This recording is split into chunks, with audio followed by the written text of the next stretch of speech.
Episode ini episode yang istimewa. Kami berkunjung ke sebuah perpustakaan film, library film. Ini pemiliknya dan yang kolektor juga luar biasa. Profesinya utamanya dokter, spesialis kulit dan kelamin. Tapi 80% karir dan profesinya ada di dunia film. Kolektor film, penulis cerita-cerita skrip dan cerita skrip film, kemudian kritikus film, kemudian juga penulis masalah-masalah kesehatan. Tapi kalau soal masalah kesehatannya kita kesampingkan dulu. Kita mau ngobrol soal film dari mulai A sampai Z. Ini ada di library filmnya Dr. Daniel Irawan, spesialis kulit dan kelamin. Jangan lupa dibilang ya. Jangan lupa dibilang kulitnya. Kulitnya, gitu. oh iya. Dan panggil Dan aja lah ya. Iya, boleh. Dan ini luar biasa ini koleksinya. Gitu masuk tadi kita langsung terperanjat lihatnya. Dan ini luar biasa lah. Kayaknya baru di Medan nih, baru Daniel nih yang punya ini. Ini harusnya dibikin perpustakaan nih dan harus disupport sama pemerintah nih. Harusnya. Iya, harusnya. Pemerintah harus support, kasih sebuah bangunan, kemudian menggaji kurator, kemudian membuat berbagai macam event untuk workshop film. Cocok lah tempatnya ini. Dan dari mulai kapan tergila-gila sama film? Sampai koleksinya berapa dulu, Dan? Koleksinya sampai sekarang ya. Ya. Mungkin sekitar 35.000 film. 35.000 film. 35.000 film. Dalam format? Ya, mungkin udah mengarah ke 40.000 sekarang. Dalam semua format. Jadi, semua format, ya. Yang kukumpulin itu sebenarnya kan dari awalnya dari VHS. Ya, VHS. Dari VHS, kemudian Laserdisc dan VCD. Ya, Laserdisc, gitu kan. VCD. Kemudian baru masuk DVD dan yang sekarang Blu-ray. Kan? Blu-ray, udah teknologi 4K. Oke. Gitu. Tapi walaupun sekarang fisik udah tergantikan gitu ya, kan sebagian kecil masih ada gitu ya. Aku tetap tetap menyukai fisik gitu ya, untuk dipajang gitu kan. Kalau kita nonton di OTT platform kan nggak ada yang bisa dipajang gitu. Iya. Kemudian ada waktunya film-film itu ditarik lagi. Kalau ini kan enggak, kalau ini kan sampai kapanpun masih bisa kita. Ya, selama kita pegang PC-nya kita bisa nonton kapan aja ya. Iya. Ada keterbatasan lah kalau misalnya di platform ya, di Netflix misalnya ya kan, kita sebut merek lah ya kan. Nanti tiba-tiba hilang, nanti boleh kalau podcast boleh sebut merek nih. Boleh, terserah. Kemudian genre yang banyak banget nih, Dan. Banyak betul, bermacam-macam dari mulai India, Hong Kong, Indonesia, Hollywood, semua. Memang kesukaan Daniel tuh di film-film apa sih sampai semua genre film? Jadi genre ini belum genre ya, ini jenis dari justru aku baginya tuh berdasarkan genre film gitu. Jadi bukan abjad gitu kan. Maksudnya itu supaya ini juga, maksudnya kalau ada yang masuk gitu. Kalau abjad kan gampang ngambilnya ya. Iya. Jadi aku buatnya tuh memang genre, karena itu kan aku sendiri yang tahu gitu ya. Kadang-kadang kan ada mix genre juga, kita mau letakinnya lebih kemana nih. Gitu kan gitu. Jadi aku membaginya lebih ke genre, dan ada beberapa yang India tuh khusus India gitu, yang di atas gitu kan. Kemudian yang lebih di atas lagi itu untuk film-film film-film dunia lah ya, maksudnya yang jarang-jarang ada film Portugal, ada film Itali, film ini gitu. Tapi kalau yang, karena itu kan film-film asing itu kadang-kadang susah kita dapat di Indonesia gitu kan, kecuali kalau misalnya cukup banyak pasarnya kayak film Prancis, punya rak sendiri gitu, punya kategori sendiri gitu. Tapi kalau yang lain tuh film Norwegia, film apa, nah itu digabungin di satu kayak around the world gitu ya, pokoknya filmnya. Jadi film ini nggak cuma di film Hollywood aja ya? Ini film dari festival, dari film independen juga? Film Cina, film apa, dan film independen sebagian lah ya. Dan memang karena biasanya jadi juri juga di film independen gitu kan. Dulu kan masih penjurian itu masih fisik gitu ya. Jadi itu juga aku simpen untuk library lah ya, untuk film-film independen. Sebelah tadi kita lihat juga banyak video ya. Nanti bisa dilihat lah VHS zaman dulu. Nanti boleh dilihat lah nanti di ininya. Jadi awalnya tuh memang karena aku suka film dari kecil gitu ya. Dari kecil mungkin aku start nonton film itu seingat yang aku masih ingat gitu ya, itu dari umur 2 dan 3 tahunan gitu ya, dan orang tua juga ngasih tahu gitu kan. Tapi memang aku masih ingat tuh film pertama sewaktu baby sering dibawa ke bioskop gitu. Oh, iya? Dari bayi udah sering dibawa ke bioskop, cuman kan kita belum ingat ya. Iya, Terus iya. suka nangis gitu Iya, kan. iya, Kalau film Tarzan misalnya dia lagi nyelam ke laut kan gelap gitu kan. Iya. Tapi awalnya itu mulai rutin ke bioskop dan itu akhirnya tiap minggu dan mulai nonton film tuh mulai suka banget lah sama film ya sampai sekarang. Iya. Terus mulai koleksi itu sebenarnya dari SD. Jadi mulainya memang dari mulai VHS. SD. VHS. Tapi dari SD itu maksudnya beberapa film yang kita suka aja yang kita ini. VHS kan dulu harganya masih relatif mahal gitu. Iya. Jadi kayak film James Bond, film Komando atau apa gitu kan, baru belakangan mulai serius menekuni koleksi film itu dari SMA. SMA ya? Iya, dari SMA. Oh, berarti terkumpulkan ini mulai serius SMA ya? Artinya Mulai serius. udah mulai SMA ada, tuh masih zaman VHS juga gitu, belum ada. Tapi udah mulai dibangun raknya. Iya, betul gitu. Udah mulai membeli raknya dan dulu kan ada Laserdisc gitu ya. Laserdisc itu kita udah mulai dirawat lah ya gitu kita ya. rekam ke VHS gitu kan. Gitu. Jadi VHS itu kan kok misalnya kita zaman SD kan, itu kan di rental itu. Iya, betul. Daniel beli ada sebagian yang dibeli, walaupun di rental itu kan nggak dijual gitu ya. Kita minta ini bisa dibeli nggak gitu? Iya. Gitu di tempat rental itu juga ya. Gitu. Jadi VHS itu koleksi dari Indonesia semua. Maksudnya dibeli dari Indonesia. Iya, kalau lagi keluar, iya beli dari luar. Beli dari gitu. luar. Karena kan kebanyakan kalau Indonesia dulu bajakan. Betul. Gitu kan, bajakan rekaman. Kalau kita ke luar, at least ke yang paling dekat aja ke Malaysia, itu kan produknya walaupun masih ada bajakan gitu ya, tapi kebanyakan tapi grade A lah ya bajakannya ya. Iya. Premium. Iya. Awalnya memang kita kan datangnya dari sana semua gitu. Iya, betul. Berarti ini semua apa ya? Original ya semua ya, Dan ya? Enggak juga gini, dalam pengertian kalau misalnya produknya ada yang original, karena aku lebih mementingkan kelengkapan. Kan koleksi ya, namanya juga koleksi. Ada beberapa film yang dulu susah banget kita dapat dalam format DVD, gitu. Dia hanya sempat diproduksi dalam format VHS dan Laserdisc. Jadi itu sampai ikut beberapa forum film gitu. Kita barteran, gitu. Jadi pasti dalam rekaman digital yang bukan produk asli gitu ya, tapi VHS-nya didigitalisasi dan itu juga yang terjadi pada film Indonesia. Nah, makanya salah satu koleksiku yang paling berharga itu mungkin film Indonesia ya, karena memang arsip kita kan masih payah. Di Indonesia tuh hanya ada Cinematheque dan kadang-kadang Cinematheque juga minta filmnya ke aku gitu ya. Jadi gitu. Maksudnya ada di penyimpanan di Cinematheque misalnya, mereka kan dalam bentuk pita, dalam bentuk 35 mili itu. Kalau nggak dijaga bagus dan di ruangan yang optimal, dia kan rusak, dan benar-benar rusak. Gitu. Karena pita mereka juga menyimpan VHS, tapi kalau nggak di ruang AC lagi berjamur. Itu kan. Jadi kami ada beberapa teman-teman kolektor memang masuk ke forum-forum komunitas di internet ya awalnya, dan itu kita sampai barteran dengan orang di Eropa, misalnya orang bule yang masih nyimpan film Indonesia, dulu pernah ekspat di Indonesia. Dan dia suka film Indonesia gitu kan. Kita mulai berhubungan dan barteran gitu. Jadi kita minta memang VHS itu, dan ada VHS, ada Betamax, dikirim ke sini.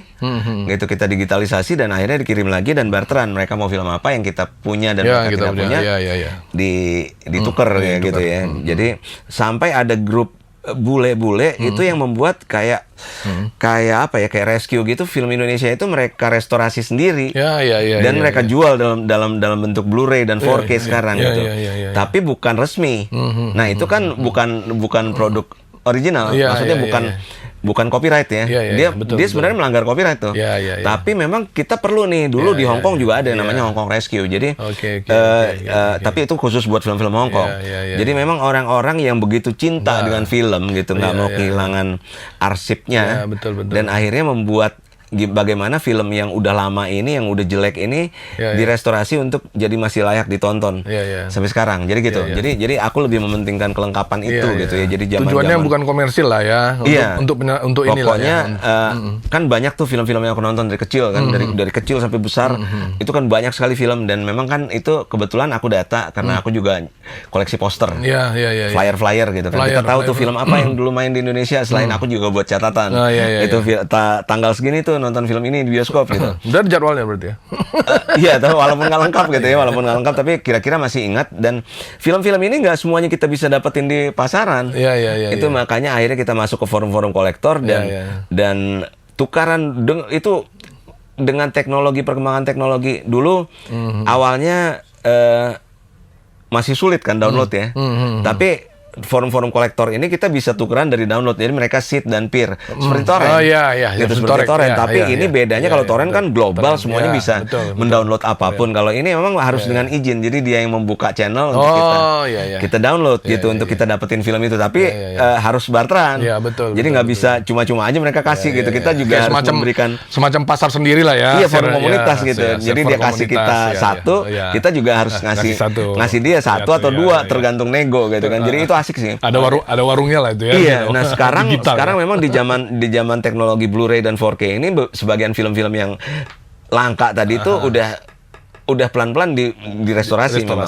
Direstorasi dan digitalisasi yang benar dan resmi gitu. Tapi memang itu ada perjalanan panjang mungkin dari tahun 2000-an sampai ke 2010 mungkin itu masih cukup primitif gitu. Jadi kita caranya itu memang harus begitu, dan nggak mungkin bisa dapat film-film ini kalau nggak dengan cara gabung ke komunitas kolektor gitu. Iya kan, atau caranya kalau misalnya setiap kali pergi keluar, kalau ada kongres atau ada kegiatan apa gitu kan, aku nggak pernah ragu untuk menyempatkan waktu ke pasar loak. Oh iya. Itu tempat yang paling enak berburu itu ya. Ini gitu. Dan di luar memang ada ya pasar loaknya memang yang jual film gitu. Kemudian toko yang namanya kayak sell and trade. Jadi semua siapapun bisa datang menjual barang-barangnya ke toko itu dan dijual balik ke konsumen. Ini sebagian film masih film baru kan Daniel beli kan? Artinya iya, maksudnya itu kan memang perkembangan teknologinya kan dari VHS kemudian jadi VCD, kemudian jadi Laserdisc, kemudian jadi DVD. Itu kan diproduksi lagi tuh barang-barang yang lama gitu kan, sebagian besar kayak gitu ya. Tapi yang untuk berburu di pasar-pasar loak yang di luar tetap banyak juga. Tetap banyak banget mungkin. Oh gitu ya. Bahkan gitu. Itu judul-judul yang udah langka lah itu ya. Iya, jadi memang yang diseser itu kalau pada saat kita pergi ke toko-toko loak dan toko sell and trade tadi ya gitu, itu memang yang kita cari adalah film-film langka gitu. Pernah juga dapat film Indonesia di situ. Oh iya ya. Di mana itu? Film di Amerika pernah gitu kan. Kemudian di Eropa juga ada beberapa ini gitu ya. Jadi ya kita memang tujuannya ke sana memang untuk mencari barang langka gitu ya. Yang kadang-kadang kalau film kan nggak seperti harta lain gitu ya. Jadi one man's trash is another man's treasure gitu ya. Maksudnya sama orang lain tuh dibuang. Iya, betul. Gitu, sama kita yang itu lain harga. itu harta karun. Harta karun sama kita. Gitu. Jadi mereka ini udah menemuin gudang aja di ini aja kan, kayak VHS bekas. VHS rekaman TV. Itu bahkan kami masih nyari sampai sekarang kalau ada yang rekam TV gitu. Pernah dulu film apa main di TVRI direkam gitu kan. Kemudian sekarang VHS-nya di ini. Kadang-kadang ada yang masih bagus ya dengan teman-teman ya dicoba untuk digitalisasi gitu. Diselamatkan lah gitu istilahnya supaya pada titik apa dan waktu itu udah berpikir untuk koleksi. Ini kan kalau soal nonton film kan udah pasti kan datang datang dari keluarga kan. Iya, karena mulai menekuni waktu SMA itu pada titik itu waktu itu harus koleksi nih kayaknya nih. Iya, harus nyimpan gitu kan. Kemudian kan mulailah pertama itu ngebeli yang film-film yang kita suka gitu ya. Gitu ya. Kemudian mulai berkembang mungkin ya ini kita koleksi juga lah gitu. Terus kalau yang mulai mencari barang-barang langka ini gitu ya, maksudnya dan terutama film Indonesia gitu itu mungkin dari tahun 2000-an ya, dari 2000-an itu mulai hunting istilahnya gitu. Jadi kalau video-video ada juga dari orang tua kemarin koleksinya, ada beberapa peninggalan orang tua ya. Kalau soal genre, ini tonton nggak semua dan? Harusnya sih sebagian besar udah ditonton, tapi kalau film yang baru-baru kan gini, dari mungkin produksi ada dari berbagai negara ada 1.000 film setahun ya. Nah mungkin juga paling banter nonton setahun itu 400 sampai 500 judul ya. Setahun 400 sampai 500 judul. Iya, ya kira-kira pokoknya udah paling minimal sehari satu ya. Sehari satu berarti kan 365 kan. Satu hari dalam satu minggu itu Pasti nonton film. Ada nggak masih ditonton nggak film dari koleksi nih? Tiba-tiba random datang ke sini kan? Ada. Ada, cuman jarang. Kangen ya. ini, rindu nih sama film. Cuman ini. jarang karena memang kan sekarang dengan sekali klik aja kita langsung bisa di OTT platform ya kayak Netflix kayak apa gitu ya. Jadi memang koleksi fisik ini akhirnya jadi pajangan aja gitu. Pajangan, tapi yang membuat dia spesial mungkin kalau zaman DVD dan Blu-ray itu ada namanya special features kan. Jadi pada saat kita pingin ngelihat proses pembuatan atau kadang-kadang kan kita kalau untuk bikin film kita perlu referensi. Nah itu kita ulik lagi. Nah itu salah satu manfaat yang paling ini karena memang mulai zaman DVD kan ada fitur untuk melihat pembuatan filmnya dan wawancara-wawancara komentari gitu yang kadang-kadang kita perlu ulik itu untuk mengetahui lebih dalam betul soal filmnya gitu. Dari semua kolektor film kalau misalnya Daniel bandingkan koleksi Daniel paling lengkap kayaknya ya. Di Indonesia ya? Di Indonesia ya mungkin ya tapi lebih ke kan ada orang kalau koleksinya kalau begitu koleksi yang baru kayak Blu-ray gitu DVD-nya dijual semua gitu. Kalau aku kan masih mempertahankan masih lanjut gitu terus ya. Masih semua format itu kalau bisa itu seperti history ya gitu, menyimpan sejarah gitu dan memang sayangnya kan memang di Indonesia ini kita kekurangan film historian. Gitu. Padahal itu penting banget gitu untuk menelusuri jejak sejarah kita film perlu film historian gitu. Orang yang masih ingat dan masih konsisten dari kecil nonton sampai sekarang dan dia masih bisa bicara tentang apa yang dia tonton gitu kira-kira. Kalau sejarawan film di Indonesia cuman ini ya. Kalau nggak salah Pak Salim Said ya? Iya, dulu ada JB Kristanto juga. JB Kristanto, gitu kan, Pak JB juga gitu. Tapi mungkin nggak sedetail itu juga karena apa? Lagi-lagi kan ya itu tadi koleksi fisik itu sudah hilang gitu ya. Jadi nggak ada trace-nya. Indonesia memang Indonesia memang paling lemah dalam pengarsipan. Iya, betul. Gitu. Kalau kita ke Malaysia gitu, kita masih bisa dapat film Malaysia dari zaman P. Ramlee hitam putih itu gitu ya. Itu masih walaupun sekarang udah fisik kan udah hampir mati gitu ya. Itu masih dijual di toko-toko CD dan DVD itu sampai tahun 2008, 2010 itu masih buka tuh toko DVD. 2012 juga masih mungkin. Gitu. Indonesia nah lebih gampang dapat film Indonesia di Malaysia daripada di Indonesia. Gitu. Jadi ada beberapa tempat di Malaysia itu terutama di kawasan-kawasan yang memang banyak pekerja Indonesia gitu ya. Jadi itu film-film Indonesia jadul yang Rano Karno ya si Gusman, Dia Kando. Itu Benyamin gitu ya. Itu masih bisa kita dapat di toko-toko CD pinggiran. Gitu dalam format VCD. Padahal kalau misalnya bajakan pun bajakannya lebih bagus ya di sana ya kayaknya. Iya, tapi ini bukan bajakan, ini resmi. Ini resmi. Ini resmi. Oh, resmi. Gitu. Yang di Malaysia itu resmi gitu kan. Sementara di Indonesia itu cuma lebih susah lagi nyari titiknya untuk kita dapat film lama ya, film jadul dalam bentuk VCD dulu. Kenapa? Karena orang kota tuh dianggap nggak suka film lama gitu. Jadi distributor itu cuma ngirim ke distributor gede di Medan untuk akhirnya dilewatin. Sehingga kalau keluar kota misalnya pulang kampung ke Padang atau ke Payakumbuh, aku selalu datang ke rental VCD yang masih buka gitu. Aku borongin gitu, terus aku tawar gitu. Ini beli deh gitu. Gitu. Dan sekarang ternyata mungkin 5 tahun belakangan itu harga VCD jadul Indonesia itu udah gila-gilaan. Udah saking langkanya. Dijual itu satu VCD, taruh gini ya, maksudnya itu harga originalnya. Paling kita beli dulu 15.000. Itu 15.000, 10.000. Kalau kita beli X rental bisa mahal, bisa murah. Sekarang itu dijual sampai ada yang jual 200.000 gitu loh. Film-film di marketplace itu ya. Di marketplace, di grup-grup kolektor gitu sampai ada yang pusing. Wah, ini udah overpriced nih harga VCD jadul gitu. Tapi kalau orang butuh pasti beli juga. Dan kualitasnya kan belum restorasi gitu ya. Betul. Sebagian sekarang udah direstorasi di OTT. Yang ini tuh betul-betul masih min banget, masih kalau dulu cara perekaman film kita itu filmnya diputar masih dalam format 35 mili ditembak ke dinding, direkam pakai Betacam.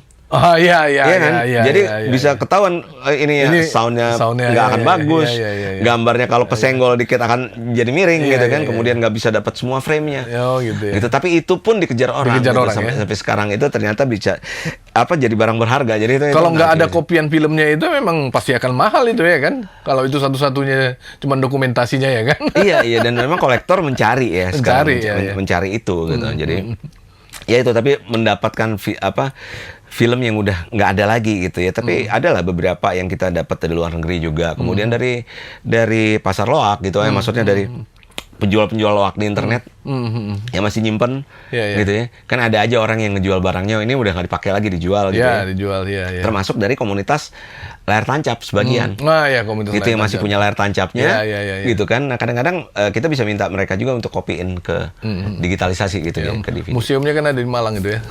Museum layar tancap udah pernah ke sana dan. Oh iya. Jadi memang ya gitu. Maksudnya ya asik sih berburu Iya, barang-barang kayak gitu. Jadi kalau ini perawatan gimana? Perawatan masih ya, dibuka sekali-sekali sebagian, kemudian masih dan kemudian dilap, dan dilap yang penting ya? itu kan Biasanya nggak boleh di ruang lembab. nggak di ruang lembab ya. Nggak di ruang lembab yang kalau dulu yang masih aku jalanin sampai sekarang adalah AC-nya hidup paling nggak 12 jam sehari. 2 jam sehari ya. Iya gitu. Film paling tua dan dari koleksimu dan. Film paling tua sih kalau film barat ya ada dari tahun berapa ya? Dari tahun 50-an. 20-an, 30-an ada. Charlie Chaplin Kalau yang masih. Charlie Chaplin juga masih gitu film kan. bisunya ya. Iya, karena itu kan masih gampang didapat. Iya, Kalau film Indonesia mungkin dari tahun 60-an mungkin ya. Gitu. Nah, kebetulan nanti ada yang mau kami putar di Hari Film Nasional tuh Sungai Ular. Sungai Ular. Itu juga Iya. sulit dan memang mau Itu dicari Bari- kemanapun Itu Bari nggak ada. Prima kok nggak salah main, bukan? Enggak, Bu, itu Mandala dari Sungai Ular. Oh, Mandala dari Sungai Ular. Ini Lain Sungai lagi ya? Ular film perjuangan, Iya, iya. film Medan, diproduksi di Medan. Pertempuran. Nama produsernya Heroik. Pak Jakob, Pak Jakob apa gitu ya, orang Batak. Iya. Itu film pertempuran, film-film perang, film perang dan ini mau dicari kemana pun udah nggak ada, bahkan datanya aja udah sulit. Ada satu orang kolega wartawan pembuat film dokumenter juga, Iya, Mas iya. Ismail Fahmi Lubis tuh dia pernah nulis juga tentang film Sungai Ular. Tapi that's it, itu aja yang kita bisa dapat di internet tentang infonya. Posternya juga udah nggak tahu gimana, gitu. Sinematik juga nggak punya. Oh iya. Tapi kebetulan seorang wartawan senior dulu Pak almarhum Pak Air Kamar ya kalau nggak salah, dia masih nyimpan pada saat film itu dulu diputar di bioskop waktu Hari Film Nasional tahun 90-an. Iya. Gitu. Jadi itu yang terakhir masih sempat kami pindahin ke DVD dan VCD. Oh iya. Gitu. Gitu. Itu pembuatannya itu apa ya? Orang lokal semua, orang Medan. Orang kan? lokal. Nah, Orang dulu Medan. Medan kan salah satu penghasil Iya. penghasil betul. film ya. nasional Oh. terbanyak. Iya ya.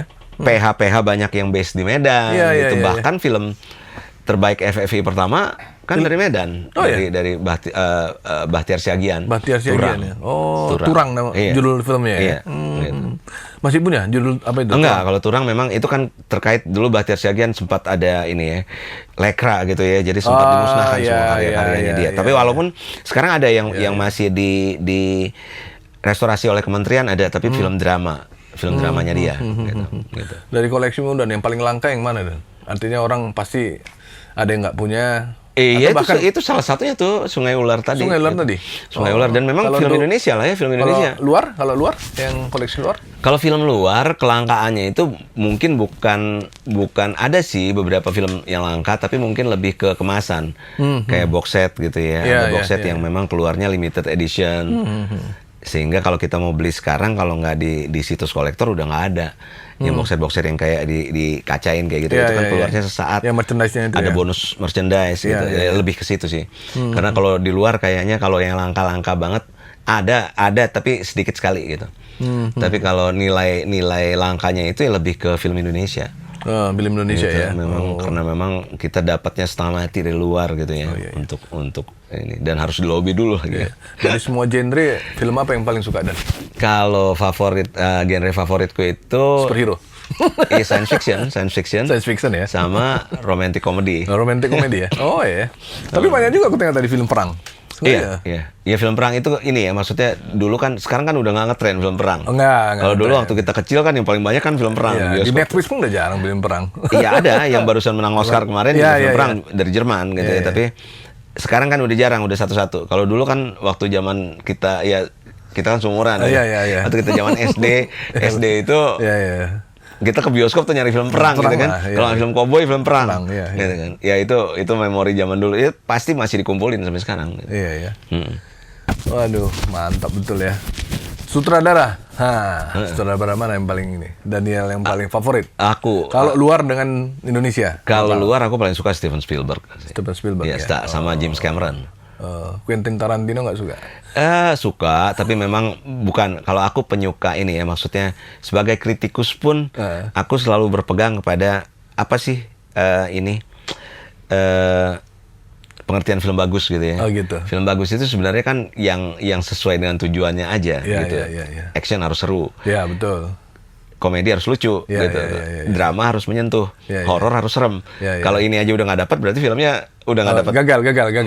Udah berkurang skornya Iya, gitu kan. berkurang. Kalau ini dapat mau faktor yang lain acting atau apa tuh nanti dulu lah gitu. Pokoknya gitu ya? tujuannya Acting malah jadi di belakang ya? udah dapat gitu kan. Pokoknya dia mau buat film horor kan harus serem. Kalau bukan iya. serem kan bukan film horor gitu. Berarti yang paling based on film itu apa? Ceritanya atau fiction ya? Tapi Pengambilan aku gambarnya? secara khusus lebih melihat gini. Yang paling kuutamakan adalah faktor yang belum pernah kita lihat sebelumnya. Iya. Gitu. Jadi kita kan udah semua film udah kita tonton, begitu ada inovasi di adegan aksi. Misalnya yang belum pernah kita lihat di film lain. Ya kita harus memuji itu gitu. Iya. Gitu. Jadi makanya aku bilang aku lebih suka film yang punya inovasi dalam teknologi sinema, gitu. Nah itu kan yang punya itu kan Steven Spielberg dan James Cameron. Iya. Kita tahu Avatar dibawa kemana gitu kan, maksudnya bertahun-tahun setelah Avatar dia masuk ke teknologi yang belum pernah dilihat orang gitu kan, teknologi sinematik yang belum pernah dilihat orang. Ya aku lebih suka itu daripada yang film yang mementingkan cerita, walaupun bukan nggak suka ya, suka juga gitu. Tapi kalau aku secara personal aku lebih suka film yang memberikan sesuatu yang belum pernah Dilihat orang ya. Science fiction lah memang betul ya. Gitu. Pernah nggak orang mahasiswa yang tertarik sama dunia film, komunitas film, workshop di sini dan Daniel putarin, ini film ini nih gitu. Banyak kalau komunitas di film komunitas film di Medan kan karena aku juga salah satu. Udah banyak juga yang pada datang ke library-nya nih. Iya, jadi ada yang mau buat penelitian juga gitu kan. Gitu Kadang-kadang penelitian itu ada yang satu film membahas satu film gitu kan, meminta kita jadi narasumbernya. Atau kalau anak-anak komunitas film biasanya nonton bareng untuk mengkaji filmnya gitu ya. Mengkaji filmnya gitu. Soal dunia film yang ada sekarang di Medan, workshop-workshopnya gimana dan berkembang nggak? Masih berkembang sampai sekarang. Cuman kan kebanyakan memang sering sekali kalau workshop dari pusat itu nggak merangkum semua komunitas yang ada gitu ya, sehingga memang kita kebanyakan di sini harus membuat secara personal lah gitu ya. Gitu. Harus kreatif lah sendiri kita ya. Iya, tapi dari komunitas film dan di Medan sih cukup aktif ya. Cuman memang kadang-kadang kan kita ketinggalan dari segi SDM, kemudian peralatan. Jadi udah lama tuh trace film Medan sebagai salah satu Medan sebagai salah satu penghasil film nasional terbanyak. Itu udah mati sejak FFI 83 terakhir kita produksi Musang Berjanggut. Setelah itu Musang Berjanggut ya. Setelah itu masih ingat pernah nonton videonya. Kita kehilangan studio film apa segala macam. Sekarang masih ada film Medan. Roy Martin film Medan dalam artian film yang dibuat oleh PH yang base-nya di Medan. Iya. Atau kalau film yang syuting di Medan tapi semua krunya dari Jakarta itu nggak bisa dibilang film Medan. Ya paling nggak 80% gitulah ya. Itu pun susah gitu. Jadi memang film-film yang established di Jakarta ini untuk pakai kru Medan, teman-teman komunitas, mereka takut lah gitu dengan kualitasnya kan, dan pengalamannya kan masih jarang. Tapi ada sebelumnya ada film Sang Prawira, kemudian ada film ini yang mengikut sertakan kru Medan, tapi itu sebenarnya nggak bisa dibilang film Medan. Gitu, yang dibilang film Medan itu sebenarnya film yang diproduksi oleh production house yang basisnya di Medan. Secara laporan perusahaan di Medan. Ada gitu. Walaupun krunya dari Jakarta. Nah, aktor-aktornya itu lebih bisa dibilang film Medan daripada film produksi Jakarta yang hanya mengajak orang Medan, krunya orang Medan. Gitu. Artinya aktor-aktornya orang Medan juga lah ya. Lokasinya, setnya juga ada di Medan. Nah, itu Medan kali lah itu dah ya. Iya, tapi lebih ke perusahaan. Sebenarnya kan kita ngambil standar internasional lebih ke perusahaan. Tapi nggak apa-apa kita nganggap itu kan. Cuman memang ini yang harus dikejar dan harus lebih banyak hands on ya, harus banyak pengalaman juga nih orang-orang komunitas di Medan, karena membuat film independen, pasti standarnya beda dengan film layar lebar kan gitu kan. Iya, betul. Ya, dan Dr. Daniel ini nggak koleksi film, dia juga koleksi komik. Komiknya luar biasa. Nanti kita podcast lagi bareng Dr. Daniel soal komik ya. Tapi soal film masih lanjut lagi. Kita akan bahas yang berat-berat di episode kedua. Bagaimana komunitas film di Medan, bagaimana sekarang Dr. Daniel Warawiri Medan Jakarta menyelesaikan film terbaru dia. Judulnya apa? Dan Kodrat nih baru kemarin gitu ya. Maksudnya Kodrat, rencana yang ke depan ya sequel ya Kodrat 2. Kodrat 2 ya. Tapi ada satu film horor yang belum bisa aku belum bisa dipublikasikan ya? Sebelum Kodrat 2. Oh iya. Berarti ada proses pengerjaan lagi ya untuk film itu ya? Iya, sekarang masih pre-produksi gitu ya. Oke, kita ketemu lagi di episode kedua nanti bersama Dr. Daniel di acara podcast Cakap-Cakap. Terima kasih. Udah? Udah berapa menit? Aku udah takut aja. Berapa menit? Hah? 30 pas ya? Oke.